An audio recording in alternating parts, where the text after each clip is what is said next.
आजचा दिवस आहे 16 फेब्रुवारी आणि या 16 फेब्रुवारीच्या दिवशी सुरुवात जी झाली तर पहिल्या हिमनगाने दॅट इज द आईसबर्ग. तर पहिला आईसबर्ग मला असं वाटतं की आमच्या शिपवरती सगळ्यात पहिला तो आम्हीच बघितला आणि it was an really a great experience to have iceberg. पहिला आईसबर्ग बघताना जो आनंद झाला तो असं मला असं वाटतं पहिली गाडी घेताना जो आनंद असतो, पहिलं पावसाचा जो आनंद असतो तोच पहिल्या आईसबर्गचा असतो. आईसबर्गच्या कविता मला मात्र सापडल्या नाही कुठच्या. मी बऱ्याच करण्याचा पण तेव्हापासून सगळे आईसबर्ग दिसत आहेत. पण आजचा दिवस हा सुरुवात झाला तो आईसबर्गने आणि नंतर मग त्या आईसबर्ग बद्दलच्या नंतर मग 2 व्याख्यानं खूप चांगली होती ती म्हणजे वेल्स बद्दलची आणि पेंग्विन्स बद्दलची. तर पेंग्विनच्या व्याख्यानाबद्दल खूप बोलता येईल.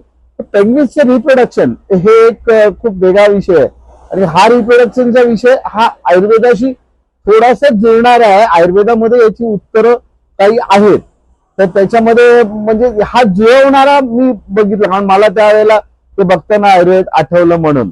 तर हे जे हिमनग आहेत याच्यानंतर बहुतेक आज संध्याकाळी 8 नंतर साऊथ जॉर्जियाला जाताना सगळे लाईट्स क्रूजचे बंद होणार आणि साऊथ जॉर्जियामध्ये जी पक्ष्यांची वस्ती आहे ती सगळे लाईट्स बघून जसे आपल्याकडे लाईट्स बघितल्यावर मधमाशा येतात तर त्याच पद्धतीने पक्ष्यांचे येतात.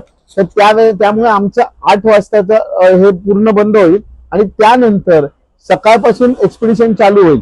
तर इट्स व्हेरी एक्सायटेड नाव की पहिलं पाऊल आपल्याला याच्यावरती टाकायचं आहे अंटार्क्टिकाच्या त्या सरफेसवरती ज्या वेळेला किंग पेंग्विन्स आणि एम्परर पेंग्विन्सची कॉलनी आहे. तुम्हाला आश्चर्य वाटेल की 1.5 मिलियन पेंग्विन्स त्या एका कॉलनीमध्ये आहेत आणि it's really a great thing to C.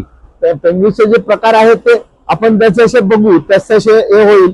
आता इथे बघा खूप सुंदर सूर्य आलेला आहे. आता ही 12:30-1 ची वेळ आहे खरी तर आणि 12:30-1 मध्ये खूप सुंदर आहे आणि टप्प्याटप्प्यांवरती समोर बघा समोरच्या बाजूने तुम्हाला दिसतील हिमनग.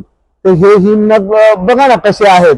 यू कॅन सी दॅट की समोरच्या बाजूचे हिमनग सिनेमा वाटला तर तू झूम कर.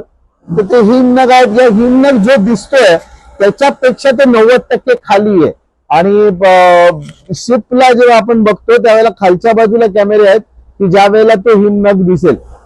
याच्यात कटर्स जे आहेत आईस कटर्स हे दाखवायचे पण अजून ब्रिज नावाची जी गोष्ट आहे की ज्याच्यामध्ये कॅप्टन्स कॅबिन आहे आणि आतमध्ये आहे तर तिथपर्यंत जाण्याची परमिशन आता मिळालेली नाही अजून. तर ती मिळेल आणि त्यावेळेला आईस कटर्स मी तुम्हाला दाखवीन तर जो प्रवास कसा होतो. थँक्यू. See you.